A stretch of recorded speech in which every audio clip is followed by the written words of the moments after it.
30 जुलाई 2025 को जापान और रशिया में भूकंप के झटके महसूस किए गए, जो 8.8 मैग्नीट्यूड का था।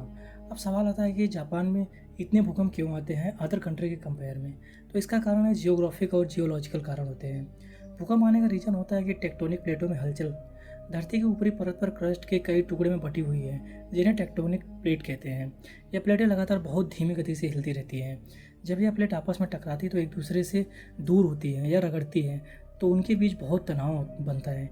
जब यह तनाव एक पॉइंट पर सहन नहीं होता तो अचानक टूटता है और भूकंप की एनर्जी बाहर निकलती है। जापान में भी यही होता है। जापान 4 प्रमुख टेक्टोनिक प्लेटों के जंक्शन पर बसा हुआ है। पहला है पैसिफिक प्लेट, और दूसरा है फिलीपाइन सी प्लेट, तीसरा है यूरासियन प्लेट, और फोर्थ है नॉर्थ अमेरिकन प्लेट। ये प्लेट आपस में टकराती है और एक दूसरे के नीचे सरकती हैं, जिससे भूकंप पैदा होता है। और सेकंड रीजन है सबडक्शन जोन। जापान के पास कई सबडक्शन जोन हैं, जैसे जापान ट्राउच और नैनाकाई ट्राउच।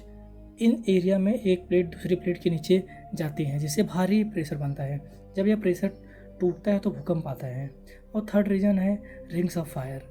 Japan Pacific ring of fire का हिस्सा है। यहाँ पर एक ऐसा एरिया है जहाँ दुनिया का सबसे ज़्यादा भूकंप आता है और ज्वालामुखी आते हैं। इसमें लगातार टेक्टोनिक मूवमेंट होता है। और फोर्थ रीजन है सीस्मिक एक्टिविटी। जापान के ज़मीन के नीचे बहुत सी फॉल्ट लाइन है। ज़रा सी भी इस लाइन में तनाव आता है या टूटता है तो कंपन और भूकंप आता है।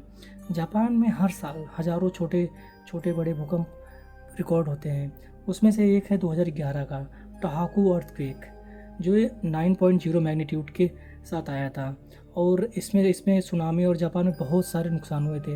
इसमें 18,000 लोगों को जान गई थी, जो 10 मीटर ऊंची लहरें सुनामी की बनी थी और कई किलोमीटर अंदर तक गई थी।